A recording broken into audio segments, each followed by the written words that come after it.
Bonjour à tous et bienvenue dans cette nouvelle vidéo qui, si j'ai bien compris, était assez attendue. En tout cas moi j'avais trop hâte de vous la faire. Et à la fois une certaine appréhension parce que je trouve que c'est un film dont il est très difficile de parler sans spoilers. Or c'est ce que je fais principalement sur ma chaîne puisque mon but c'est vraiment de sauvegarder l'expérience cinématographique de tous ceux qui n'ont pas encore vu le film notamment. C'est très difficile, c'est un exercice compliqué que je m'apprête à faire. Je sais même pas si la vidéo va être longue ou pas parce que au final il y a tellement de choses dont je peux pas parler. Bref, je suis quand même très contente de la faire parce que c'est un film que j'attendais énormément. Je vous ai sorti hier une petite vidéo pour revenir sur 20 ans de Spider-Man, du coup sans parler de No Way Home, mais pour vous parler de 20 ans de Spider-Man parce que c'est un personnage qui est très important pour moi, donc qui est très important pour la culture ciné et qui est très important pour la culture du super-héros dans la culture populaire. Mais vraiment moi c'est un personnage qui me tient à cœur, donc je vous ai fait cette vidéo, j'ai mis aussi mon petit t-shirt Spider-Man. Voilà, on est au maximum. Non mais voilà, j'avais juste trop hâte de vous la faire, évidemment. Vous savez de quoi nous allons parler. Nous allons parler du dernier Spider-Man, le dernier film qui s'est ajouté au Marvel Cinematic Universe, avec le héros et le Spider-Man incarné par Tom Holland. Ce Spider-Man s'appelle No Way Home. Première chose à noter, c'est que les Spider-Man ont une construction commune autour de la notion de maison et d'être chez soi. La première, c'était Homecoming, arriver à la maison. Ensuite, on avait Far From Home, le fait d'être loin de chez soi. Et là, c'est No Way Home, le fait de ne pas pouvoir rentrer à la maison. Vraiment une évolution. Et globalement, ces titres sont franchement assez intéressants à étudier et ils montrent vraiment la rythmique qui est proposée dans l'évolution du personnage de Spider-Man. C'était ma première parenthèse. Pour le reste, on se retrouve tout de suite après le générique. A tout de suite.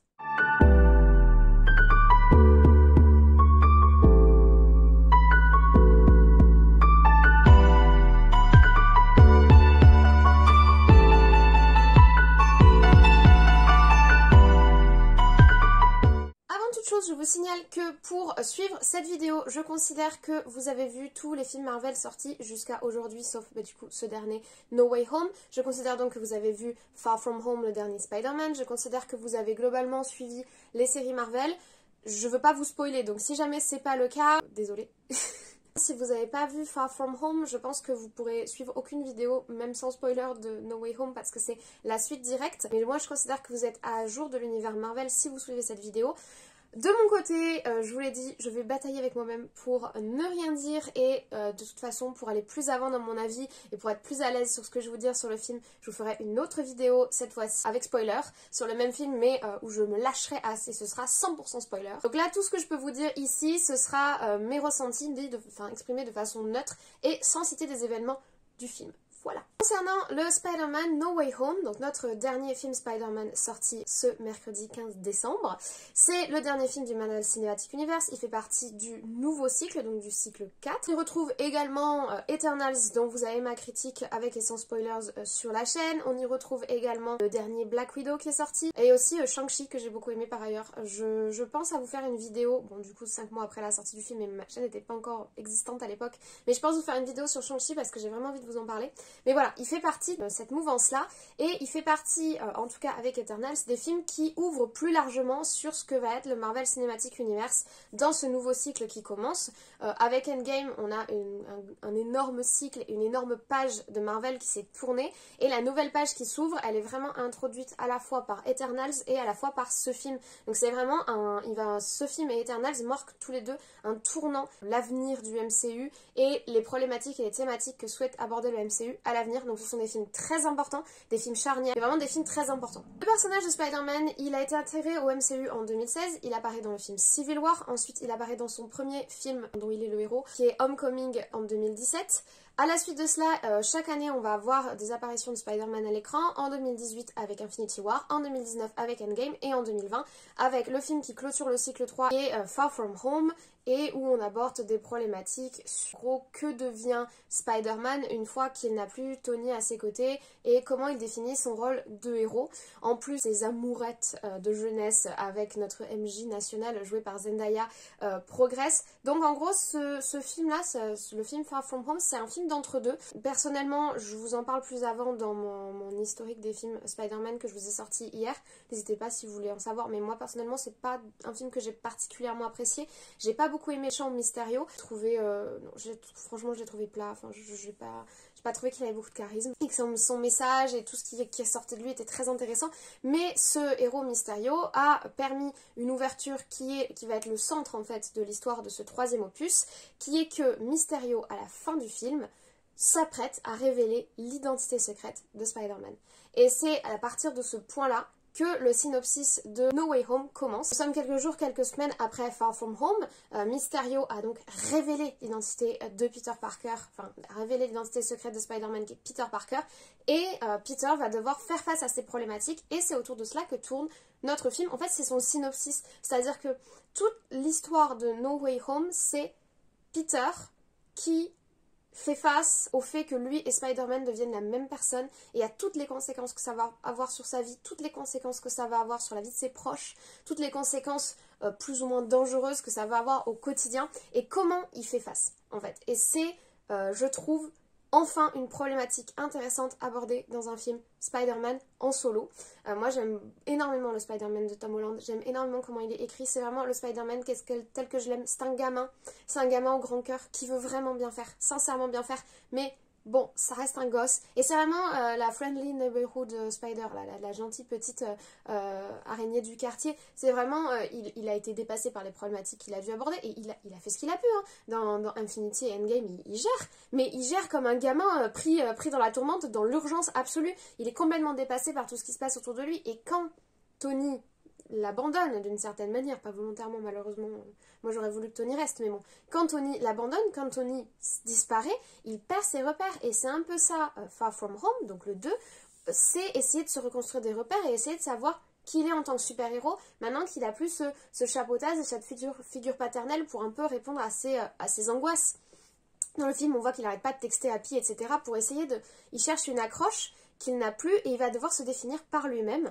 Et cette définition par lui-même, il va devoir la faire en étant confronté à la révélation de son identité secrète dans ce dernier opus qui est sorti. Et je trouve ça très intéressant. En plus, la problématique de l'identité secrète Peter Parker, Spider-Man, c'est une problématique qui est centrale dans le personnage de Spider-Man, qu'on a déjà évoqué dans les précédentes sagas qui sont sorties, et qui est très importante parce que il n'est pas Iron Man, il n'est pas Thor, il n'est pas Captain America, qui fusionnent avec leur personnage de héros. Il est comme coupé en deux entre le héros Spider-Man et le petit adolescent qui veut vivre sa vie d'ado, et c'est vraiment quelque chose d'intéressant à traiter. Et moi, j'étais vraiment contente que cette problématique arrive et soit au cœur de ce troisième opus de No Way Home. Donc, sans me risquer plus avant sur les spoilers, en gros, Peter Parker va faire des choix. Peter va faire des choix qui sont des choix assez étonnants. Il va en fait se tourner vers, en gros, un autre repère. En fait, il est vraiment en quête de repère. C'est vraiment l'adolescent qui est en quête de repère et en quête de soutien. C'est vraiment ça.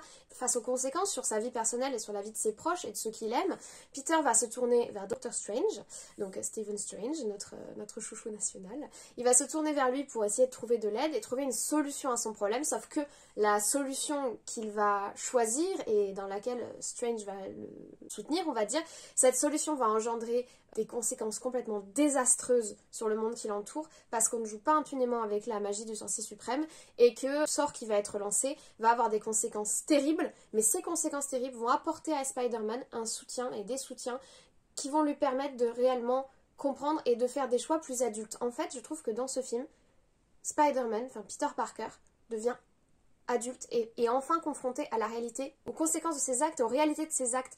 En fait, c'est vraiment une démarche de le rendre adulte par la force des choses et par la force de la réalité. Il se heurte enfin réellement à la réalité. Il s'est déjà violemment pris la réalité dans la face quand Tony l'a quitté, quand il nous a tous quittés. Et là, c'est vraiment Peter Parker qui se retrouve obligé très rapidement de devenir adulte. Ce qui est sympathique, c'est qu'en fait, ça concorde avec le fait qu'il ait terminé le lycée et qu'il va rentrer potentiellement à l'université. Donc, on est vraiment sur une intronisation, une sorte de passage à l'âge adulte. Une problématique qui est intéressante et que moi, je trouve très sympathique. Et il était temps, clairement, que notre Peter Parker de Tom Holland atteigne l'âge adulte, parce qu'on commençait à traîner un peu. Moi, les deux derniers films, j'adore son personnage, mais les deux derniers films, c'est des films que j'ai trouvé un peu creux, vraiment très très ado, très très petite amourette, bal du lycée, voyage du lycée. Voilà, je trouvais pas ça très... Je comprends que Marvel ait voulu intégrer un personnage adolescent à son panel de héros, mais voilà, c'était des problématiques qui moi me touchaient pas, et puis voilà, les méchants des 2 précédents films n'étaient pas particulièrement intéressants. Les films manquaient de relief, et le fait que ça y est, ils s'attaquent à des thématiques un petit peu plus intéressantes, moi je trouve ça bien, et il était temps, parce que c'est ce dont le personnage avait besoin, vraiment il était temps. Est-ce que ça veut dire que j'ai trouvé le film exceptionnel? Non.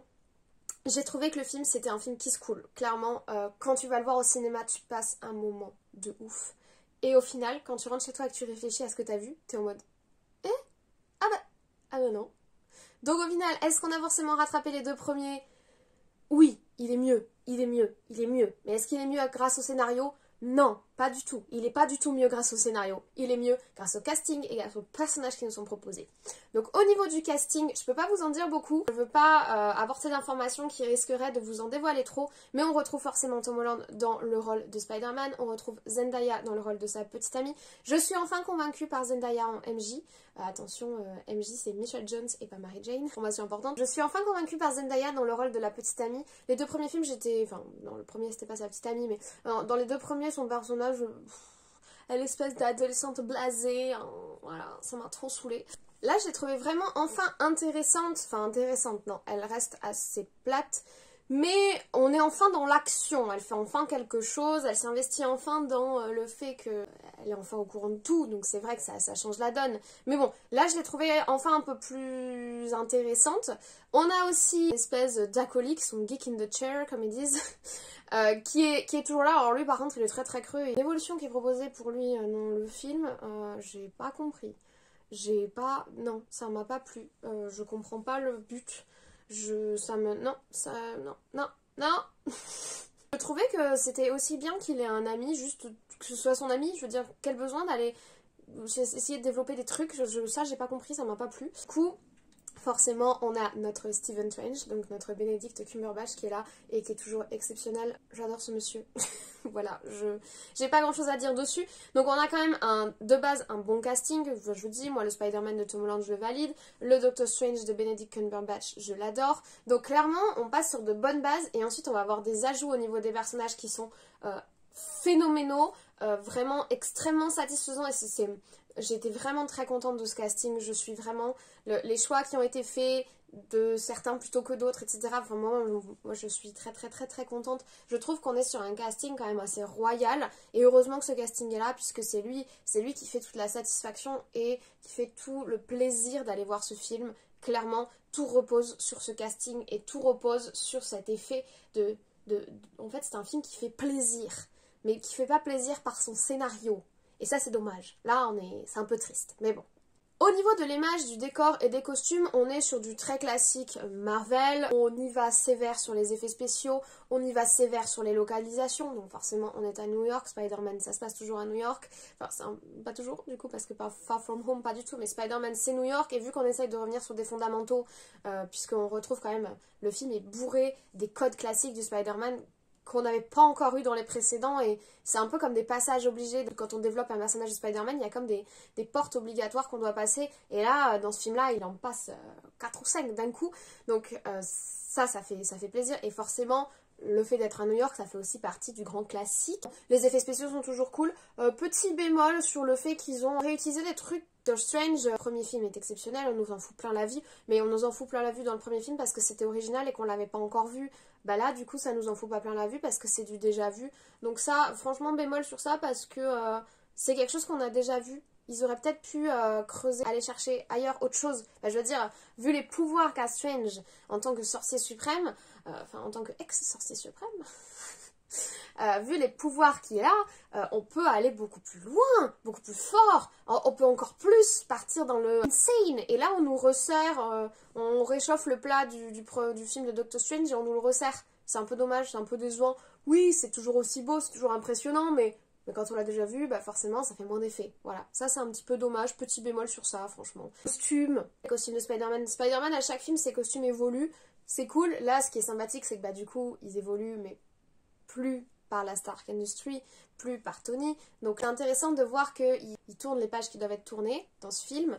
Et symboliquement, il y a des évolutions de costumes dans ce film. Franchement, je vous en parlerai plus dans ma vidéo spoilers, mais la façon dont évolue son costume dans le film, elle est très intéressante à étudier. Il faut vraiment qu'on en parle. J'ai vraiment très envie d'en parler avec des gens pour voir si vous avez vu les mêmes choses que moi. La créativité, comme dirait RuPaul, non, au niveau de la créativité, je pense pas qu'on est sur un film qui renouvelle le genre, hein, clairement pas, puis c'est pas le but, c'est pas la thématique de ce film-là, c'est pas son but, c'est pas son objectif, c'est pas comme ça qu'il compte impressionner le spectateur, mais là, créativement parlant, on est sur du déjà vu, refait, c'est nouveau sans l'être, voilà, clairement de ce côté-là.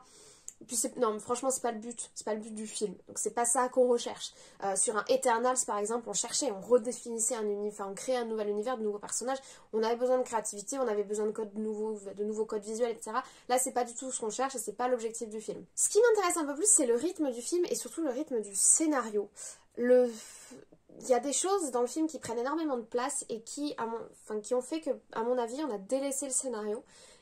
Et en fait, le film est quand même long, il dure plus de 2 heures, et quand tu te refais le film dans ta tête et que tu essaies de te refaire toute l'histoire dans ta tête, tu te rends compte qu'en fait, ça va pas bien loin, ce qui se passe. Il y a genre 3 actions. Voilà, 3 grands temps. Premier temps, oh, ils ont découvert mon identité secrète, je dois faire un choix, je fais mon choix. Voilà. Deuxième temps, les conséquences du choix. Troisième temps, bah voilà. Scénaristiquement parlant, le film est très creux, comme les précédents, et c'est dommage, et c'est triste. Et heureusement qu'il y a tout le reste, parce que sinon, quelle déception ça aurait été. Je dis pas que le film est une déception, mais je trouve que le film a un énorme effet qui se coule, voilà. Sur le moment, waouh! Et quand tu y réfléchis 3 secondes plus tard, j'ai quand même envie de le revoir, honnêtement, parce que j'ai envie de savoir est-ce que c'est juste un effet premier visionnage ou est-ce que la satisfaction que j'ai ressentie en regardant ce film va revenir et revient à... Est-ce que c'est un film qu'on peut revoir avec ce même sentiment de satisfaction ou est-ce que c'est le retombé du soufflet comme je l'ai eu une fois que je suis rentrée chez moi. Enfin, je veux dire, j'ai 10 minutes de transport et à pied entre chez moi et le cinéma. Et vraiment, sur ces 10 minutes de temps, une fois que j'ai ouvert la porte de chez moi, là, j'ai commencé à être en train de redescendre et à me dire ah oui, au final. En fait, on nous lance beaucoup de poudre aux yeux, beaucoup, voilà. Et en fait, une fois que toute la poudre est retombée, que toute la poussière retombe, bah, tu te rends compte qu'il n'y a pas grand-chose au final. Et c'est un peu dommage. Même si ça ouvre sur une possibilité qui est très importante pour le MCU et qui est très importante pour le personnage de Spider-Man, hormis ça, il n'y a pas grand-chose qui se passe. Ça a introduit quelque chose d'énorme, ça a introduit une grosse évolution pour Spider-Man dans ses futures apparitions. Le Spider-Man de tout le monde a été re-signé par Marvel et Sony, donc c'est officiel, il va y en avoir d'autres. Ça introduit vraiment un gros changement pour la suite, mais ce film que je pensais être vraiment pas un film de transition comme Far From Home, mais un film où il se passe des choses. Oui, Peter Parker est confronté à des choix plus adultes, mais au final on attend encore. C'est encore un film salle d'attente. Moi j'en ai marre d'être dans des films salle d'attente pour Spider-Man. Spider-Man est tellement bien quand il est dans les films avec les autres, je trouve qu'il joue très bien son rôle, et ses films solo sont toujours des films de salle d'attente. Et moi j'en ai marre d'être dans la salle d'attente, j'ai envie d'aller... Je sais pas ce qui se passe derrière la porte là parce qu'on attend depuis des lustres, mais j'ai envie de voir ce qui se passe derrière la porte parce que j'adore ce personnage. Et voilà, il y en a marre des films salle d'attente. C'est relou. Vraiment ça, c'est vraiment ce sentiment de une fois que la poussière et l'enthousiasme retombent, tu dis tout ça pour ça. Encore. Voilà, c'est dommage. Ce personnage mérite plus. Même si le film est très satisfaisant tel qu'il est, mais disons que s'il venait pas après les 2 autres d'avant, c'était pas la fin de la trilogie, ça irait encore. Mais on a déjà eu les 2 autres, ou les 2 autres déjà, ben on restait sur notre fin. Et là, au final, on reste encore sur notre fin. C'est dommage. C'est dommage. Mais le film, quand tu le regardes, tu passes un moment énorme. C'est une expérience à vivre, en fait. C'est une expérience à vivre. Mais une fois que tu as vécu l'expérience, il faut que tu saches que la redescente est douloureuse. Voilà. Les messages quand même du film sont intéressants, comme je vous dis, ça ouvre une porte très intéressante pour le MCU, ça ouvre une porte très intéressante pour Spider-Man, c'est un film ouverture de porte, on apprend quand même des choses, on a des réponses à nos questions sur certains personnages, donc quand même on est content. Et puis je vous dis en fait, le cœur de ce film, c'est que c'est un film satisfaisant, c'est un film pour les fans, qui parle aux fans. Maintenant, ma question, c'est est-ce que ce film parle aux autres gens? Parce que ça, il parle aux fans. Enfin, moi, dans la salle, il y avait une ambiance de dingue. On était tous là en train d'applaudir et de faire quand il y avait un truc fameux qui apparaissait au tableau, on était trois, enfin au tableau, qui apparaissait à l'écran, on était trois fonds, c'était, enfin vraiment il y avait une ambiance de folie, parce qu'on vivait c'était une expérience à vivre, franchement, mais les gens qui sont pas dans le délire, ah, ils devaient pas tout comprendre, hein. Ah, ils devaient être largués, hein, parce qu'en plus il n'y a pas beaucoup d'explications dans le film, hein, donc ils devaient être grave largués. Donc je sais pas si ce film s'adresse à tout le monde, honnêtement je ne le pense pas. Si jamais vous n'êtes pas un grand fan de l'univers Spider-Man et que vous êtes allé voir le film, n'hésitez pas à me dire si vous avez tout compris, tous les rêves, tous les codes, parce que je me questionne. Gros big up, j'ai oublié d'en parler dans la partie casting, gros big up pour un certain personnage qui apparaît en début de film. J'aime l'idée, je valide, on creuse là-dedans, et on continue comme ça. Là, le personnage là qu'on voit en début de film, là, vraiment contente. Et puis, ce que ça, les notions que ça peut introduire, mon cerveau, il a explosé quand j'ai vu ça. Je commençais à penser à toutes les possibilités qui s'ouvraient à nous. J'étais en mode, oui. Donc ça, oui. C'est le casting et le fanservice qui porte ce film. Et c'est génial à vivre, mais un film, c'est pas seulement du fanservice, ça aurait été bien d'avoir aussi une lourdeur scénaristique, quoi. Enfin, je veux dire, un scénario qui en impose. Ça aurait été bien, parce qu'on reste sur notre fin et c'est dommage. Les 7 bonnes génériques, ne les ratez pas, il y en a évidemment deux. Une première après le générique joli, une seconde après le générique long et moche. Vous avez l'habitude. Elles sont intéressantes. Oui, elles sont intéressantes. La première est, voilà, on s'en doutait, si vous avez vu les scènes post-génériques des autres films sortis il n'y a pas longtemps, vous êtes déjà au courant, mais elle est intéressante, enfin elle est sympatoche. La seconde, mais je ne m'en suis pas remise. C'était exceptionnel, ne la ratez surtout pas. Alors la seconde, vraiment, c'est la cerise sur le pompon du gâteau. J'avais vécu une expérience de ouf. Genre comme si j'étais allée voir un spectacle, genre un concert, voilà, j'avais vraiment une expérience fangirlistique de ouf, et on me termine sur ça, mais là j'étais achevée, je me suis mis en PLS de fangirl mode, vous voyez. Non, franchement, ratez pas la deuxième scène post-générique, tant de possibilités s'ouvrent à nous. J'ai vraiment hâte de voir ce qui va nous arriver ensuite. Parce que là, le MCU, pour son nouveau cycle, il commence à poser des cailloux qui deviennent très intéressants. Enfin, poser des idées qui deviennent extrêmement intéressantes. Et mon enthousiasme, autant après avoir vu Eternals, j'étais inquiète. Vous savez, je vous l'ai dit. Autant j'en attendais beaucoup sur ce film et c'est en demi-teinte. Génial et à la fois déception. C'est très bizarre. C'est un film très bizarre. Autant la deuxième scène post-générique et ce qui nous est proposé aussi également dans les séries Marvel qui arrivent, qui sont déjà arrivées. Grosse satisfaction. Donc, je suis beaucoup moins inquiète pour la MCU parce que ce qui nous arrive, ce que j'ai vu dans cette deuxième scène post-générique, ce que je m'imagine dans ma tête, les ravages qu'ils ont commencé à nous mettre, qui commencent à se puzeler entre eux, maman, j'ai hâte. J'ai trop hâte. Ça va être bien. J'espère que ça va être bien. Alors du coup, les attentes sont au maximum. Donc si c'est décevant, ça va être ultra décevant. Mais c'est pas grave. C'est pas grave. Quand même, l'enfant, il était content quand il est sorti du film. Oui, l'enfant était très content. J'ai été insupportable pendant tout le film. J'y suis allée avec des potes. Ils étaient morts de rire parce que j'étais en mode...